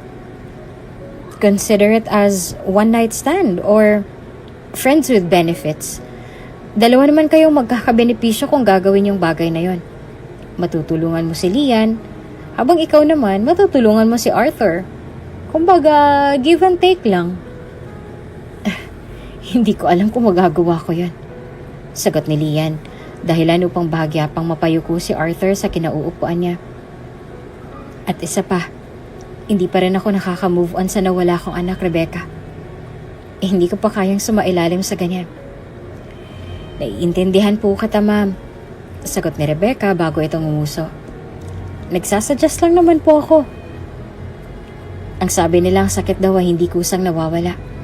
Kung nagagawa mong linlangin ng iba sa pamamagitan ng pagngiti mo, hindi mo raw magagawang lokohin ang sarili mo, lalo na kung sarili mo, pasikreto ka lang nakikipag-deal sa mga problema mo. Naging mahirap para kay Lian ang nangyari, kaya naman nang magkaroon siya ng pagkakataong makaalis mula sa mga kaibigan at bantay niya, hindi na siya nagdalawang isipan na umalis sa tuluyan ng mapag-isa. Nakarating kay Arthur at kay Sophie ang tungkol sa pagkawala ni Lian. Kaya naman hindi na sila nagdalawang isip pa na hanapin ito sa kahit saang lupalop ng Taiwan. Mahanap lang ito. Hindi kalaunan ay tuluyan na nga siyang nahanap ni Rebecca sa gilid ng bangin. Nakatayo lang ito roon at animong malalim ang iniisip. Kaya naman ang sandaling magkaroon siya ng pagkakataong makatawag kay Arthur, hindi na siya nagdalawang isip pa na kontakin ito upang ibigay ang lokasyon nilang dalawa ng amo niya. Ma'am, mahinang tawag ni Rebecca. May 3 dipang layo niya sa dalaga at ginagawa niyang lahat ng makakaya niya para lamang hindi ito matrigger na tumalon sa bangin. Ma'am, hindi po kayo nagpaalam na aalis kayo. Paano mo ako nahanap? Tanong ni Lian na ikinanguso niya, lalo na nang nag-iwas ang tingin sa kanya si Lian. Ni minsan, hindi ko ginustong mabuhay sa mundong to. Nasa akin nga ang lahat. Wala naman sa akin yung mga bagay na magpapasaya sa akin. Tumawa siya na ikinalungkot ni Rebecca sa pwesto niya. Ang wicked ng buhay ko, hindi ba? Lahat naman tayo may ganyan. Ganyan din naman ang nararanasan ko sa tuwing magkakaproblema ako, ma'am. Pero ni minsan, hindi sumagi sa isip ko na magpakamatay. Nang dahil sa narinig ay walang ibang nagawa si Lian kung hindi ang kunot noo at nakabusangot ang mukhang bumaling ng tingin sa sekretarya niya. Magpapakamatay? Tanong niya bago siya bahagyang natawa sa narinig. Anong magpapakamatay?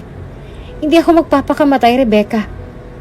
Nandito lang ako dahil gusto kong lumanghap ng sariwang hangin. Pero, Lian! Sigaw agad ni Arthur bago siya nagdesisyong magtungo sa direksyon ng dalaga. Hindi na rin naman nagulat pa si Lian nang sandaling yakapin siya ng binata na hindi man lang niya ginantihan. Lahat ng problema may solusyon, okay? Hindi solusyon ng pagpapakamatay. Mabilis siyang sinupok ni Lian sa balikat, dahilan upang kunot noo itong bumaling ng tingin sa kanya, kasabay ng paghima sa braso niyang tinamaan ng palad ng dalaga. Sino nagsabi sa'yong pwede mo akong yakapin at hawakan? Nanliliit ang mata niyang sambit bago niya tinulak ang binata na hindi man lang nito kinibo. At isa pa, wala akong planong magpakamatay, ano? Nandito lang ako dahil nasasariwaan ako sa buga ng hangin dito. Pagpapakamatay? Wala sa bucket list ko yun, ha? Singhal niya pa bago siya lumingon sa bangin. Wala namang nagawa mga kaibigan niya kung hindi ang lumingon at tumitig sa kanya mula sa malayo. Tila ba alam ng mga ito na may problema siyang kinakaharap? Hindi niya lang masabi ang lahat ng yon sa kanya dahil nasanay ang mga ito sa kasamaan ng ugaling ipinapakita niya. Nasanay ito na makita siyang malakas kahit na minsan ay nakikitaan na rin siya ng kahinaan ng mga ito. Nandito ka na naman? Kunotong tanong ni Lian nang pumasok si Arthur sa cabin nilang dalawa. Wala roon si Rebecca habang ang mag-asawa naman ay nasa kabilang cabin at mukhang nagpahinga na rin. Hindi nila alam kung saan sumuot si Rebecca, ngunit nagpaalam din naman ito kanina bago pa man umalis, kaya naman natitiyak nilang solo nila ang gabing yon. Pagod ako, gusto ko lang manood ng TV, sagot ni Arthur bago siya umupo sa tabi ni Lian at nagbukas ng beer na napulot niya sa sahig. Anong pinapanood mo? Marry Me, Travis, sagot ni Lian bago siya kunot noong bumaling ng tingin kay Arthur nang muling sumagi sa isip niya ang tungkol sa sagot nito sa kanya kanina. At bakit ka naman mapapagod gayong wala ka namang ginawa buong maghapon dito sa resort? Anong wala? Natatawa niyang tanong. Nag-alaga kaya ako. Anong inalagaan mo? Mga anak ko. Sagot ni Arthur na hindi naman agad nakuha ni Lian. Simula nang dumating sila dito sa Taiwan, puro healthy foods lang pinapakain ko sa kanila. Bihira na lang din ako kung kumain ng junk foods. Kaya alam kong healthy at matibay na sila ngayon. Hindi ko na rin sila dinidispatcha ng basta-basta. Nilalagay ko sila ngayon sa safe environment. Sira ulo ka talaga. Singal ni Lian bago siya siniko sa bewang na natatawa niyang hinimas. Alam mo, simula nang dumating ka sa buhay ko, marami akong na-realize. Tulad ng ano? Tulad ng hindi mo mahuhusgahan ng isang tao sa panlabas itong anyo. Sagot niya bago siya humilig sa upuan niya at nakangiting tumitig sa pinapanood nila. Kahit na ang utak niya ay lumilipad sa kung saan. Na ang pag-ibig ay hindi hinahanap na kusang dumarating sa buhay natin kahit na hindi natin hanapin. Nang dahil sa sinabi niya ay bahagyang natawa si Arthur na ikinanguso niya na lang. Iniisip mo siguro na nababaliw na ako, no? Aniya bago umismid sa binata. Anong siguro? Baliw ka talaga. Sagot ni Arthur sa kanya bago ginaya ang posisyon niya sa tabi nito. Ilang bote na ba ng beer ang nainom mo para malasing ka ng ganyan? 3 lata na ba? Hindi ako lasing, ano? Patunayan mo nga. Natatawang pangasar pa ni Arthur bago siya lumingon sa dalaga na ngayon ay kunot noon ang nakabaling sa kanya. May ngiting lumanda sa labi niya nang bumaba ang tingin niya sa labi ng dalaga. Patunayan mo sa akin hindi ka nga lasing? Walang ibang nagawa si Lian kung hindi ang humawak sa hita ng binata upang kumuha ng suporta at nang makalapit sa mukha nito. Habang papalapit ng papalapit ang labi ni Lian sa kanya, hindi na napigilan ni Arthur ang mapapikit na lang, lalo na nang naglapat ang labi nila sa isa't isa. Ang mababaw na halik na yon ay unti-unting lumalim. Hanggang sa nagdesisyon na nga si Arthur na hawakan ang panga ng dalaga upang mapermeto sa pwesto niya habang patuloy siya sa paghalik sa labi ng dalaga. Walang ibang nagawa si Lian kung hindi ang gantihan ng halik ng binata. Hindi niya alam kung resulta lang ba iyon ng alak, pero tila ba nag-init ang kwarto nila nang dahil sa ginagawa nila. Huminto sa paghalik si Arthur sa kanya, dahilan upang namumungay ang mata niyang lumingon dito. Mahal kita, Lian. At hindi ko alam kung paano kong itatago ito sa'yo ngayon.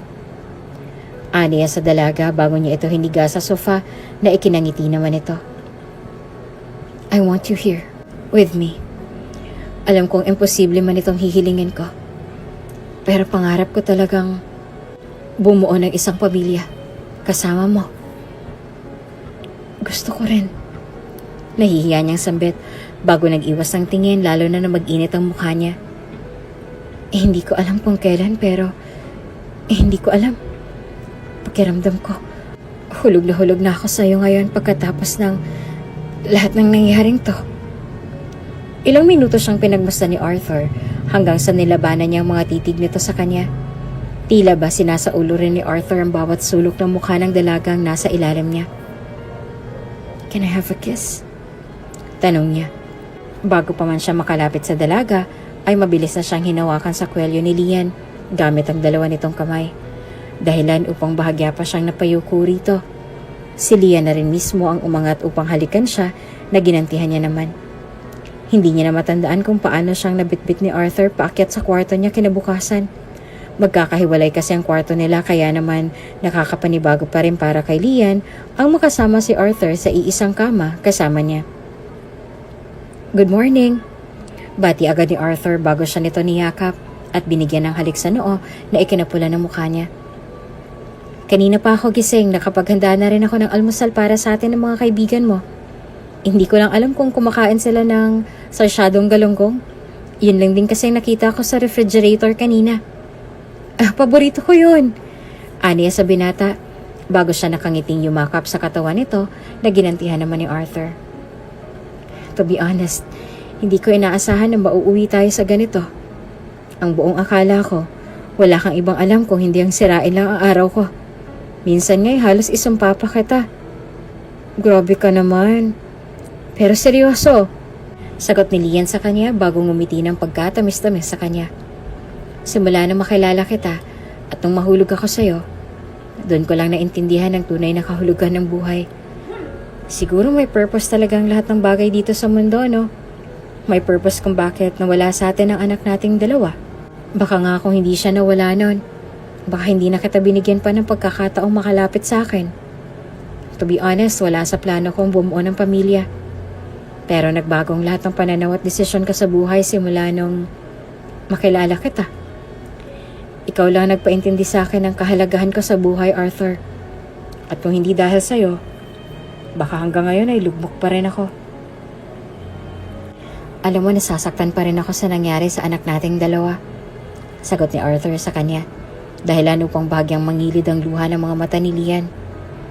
Tulad mo, nakaramdam din ako ng depresyon at lungkot sa nangyari sa anak natin. Tulad mo, dinamdam ko rin ang pagkawala niya. Tulad mo, nasaktan din ako. Pero siguro ganun talaga ang buhay. Ngumiti siya kay Lian at marahang inayos ang tikwas ng buhok nito sa mukha. Baka ipinakilala lang siya talaga ng Panginoon sa atin para magkaayos tayong dalawa.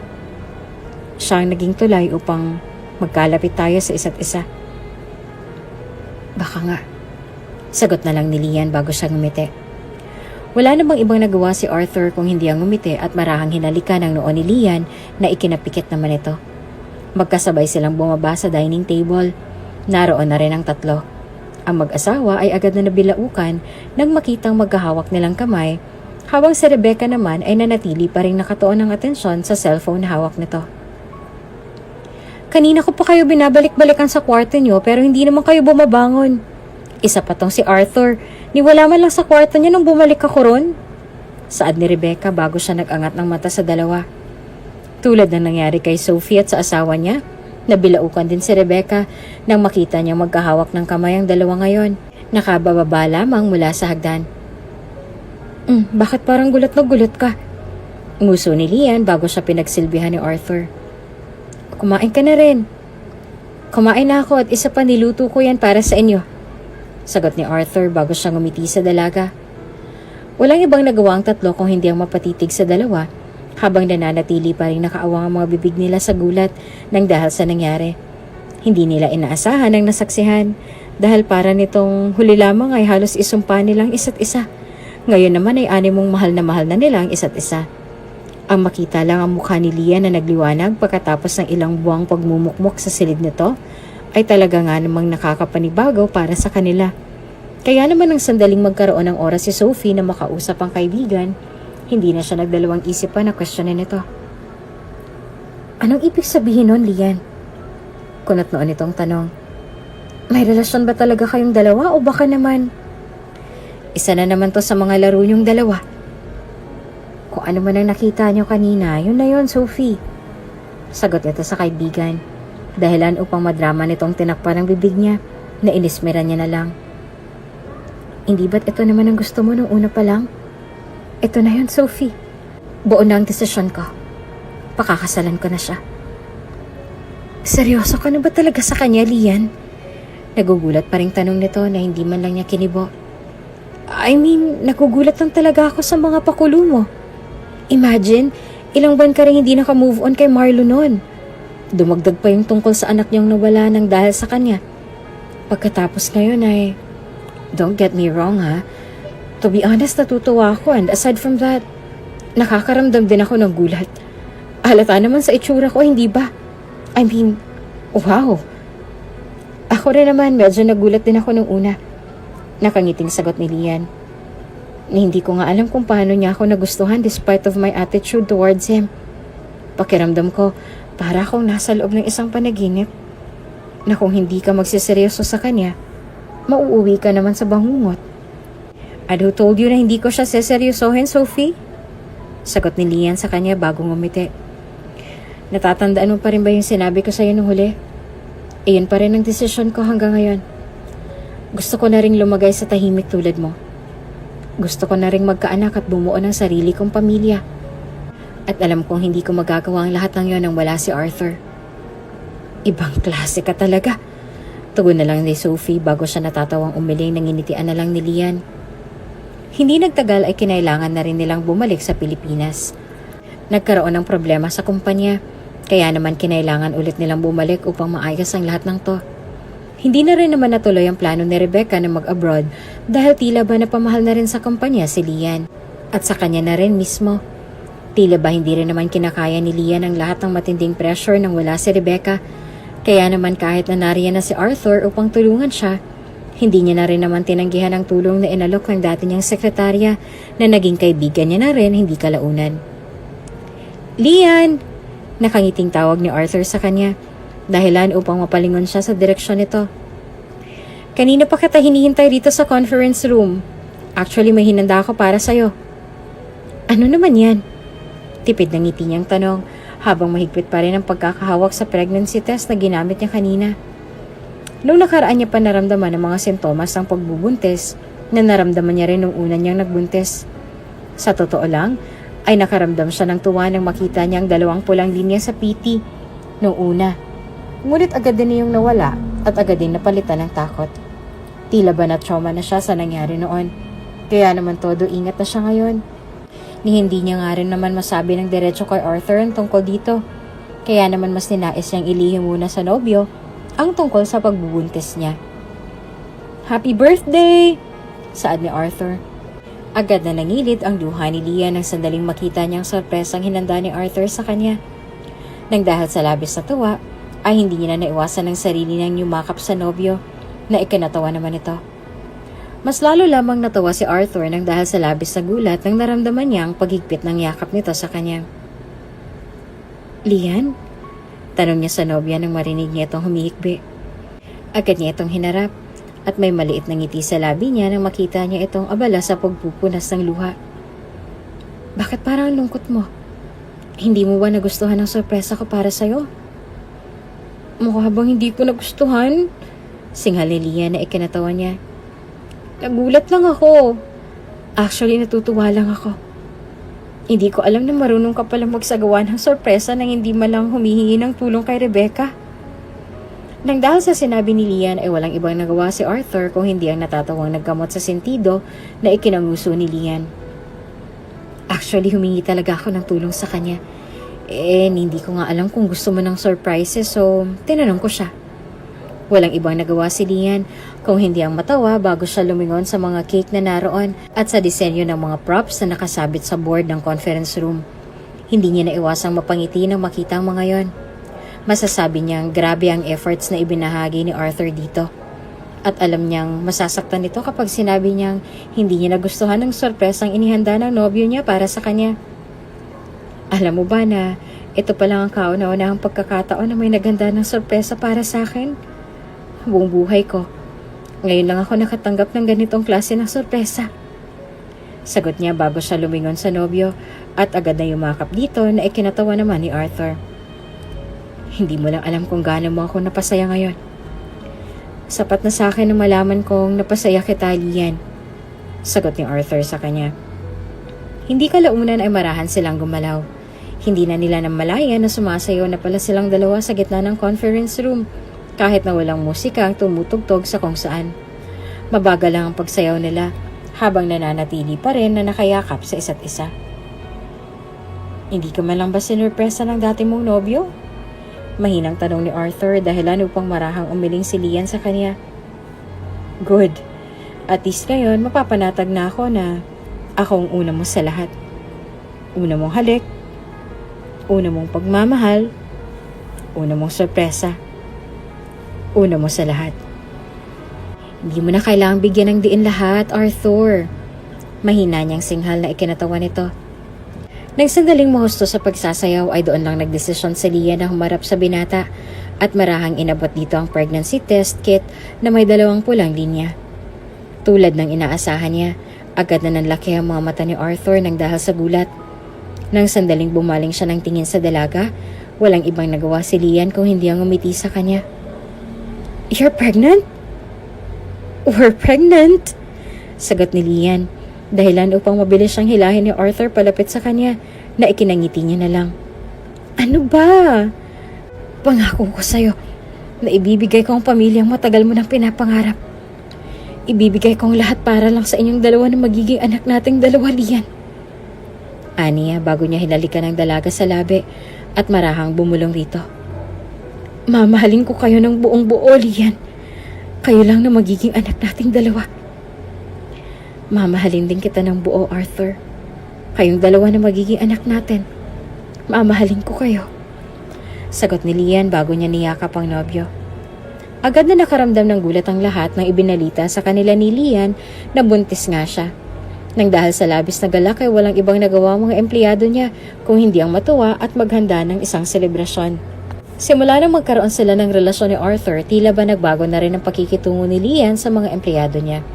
Hindi na siya yung tipong babaeng walang ibang ginawa kung hindi ang sumimangot sa trabaho niya. Na hindi na nga rin siya basta-bastang nagtatanggal ng mga empleyado niya, kaya naman mas lalo lamang tumaas ang respeto sa kanya ng mga naroroon. Welcome back, Angelica. Bati ni Lian sa babae ngayon ay gulat na makita siya. Nang dahil sa labis na gulat at pagkabigla, ay bahagya pang natawa si Angelica bago siya yumuko na may paggalang sa babaeng minsan niya na rin kinamuhian ng una. Maraming salamat po ulit sa pagpapabalik po sa akin dito, ma'am.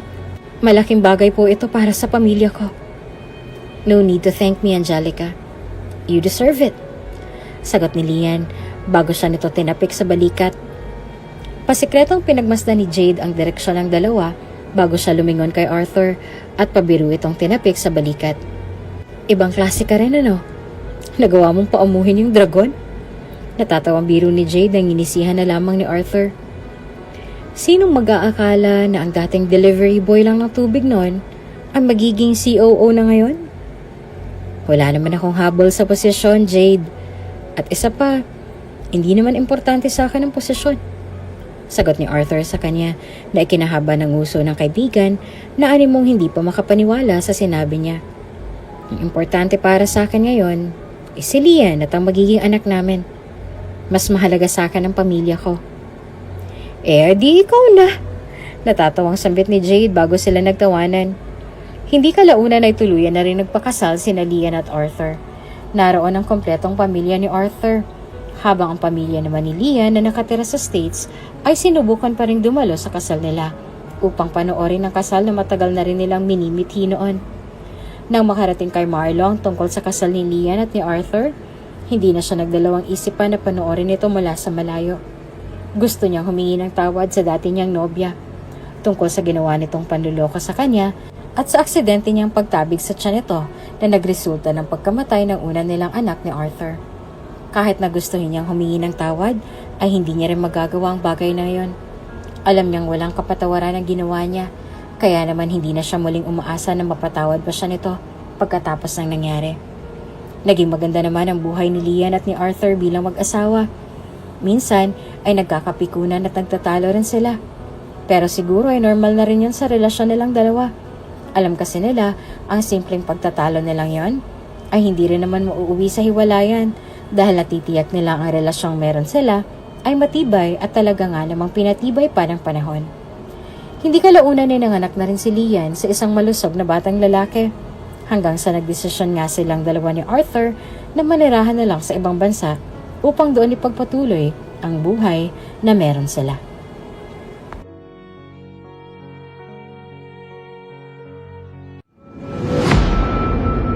Kung bago ka pa lang sa channel na ito, Ate Jane TV, huwag kalimutang pindutin ang notification bell and subscribe button. Sana po hindi naman malaking abala sa inyo ang pagpindot ng subscribe button dahil ang kapalit po nito ay ang pagsuporta para makapag-produce ng mga libreng stories sa mga channels ni Ate Jane. Maraming salamat! Nabalitaan ko na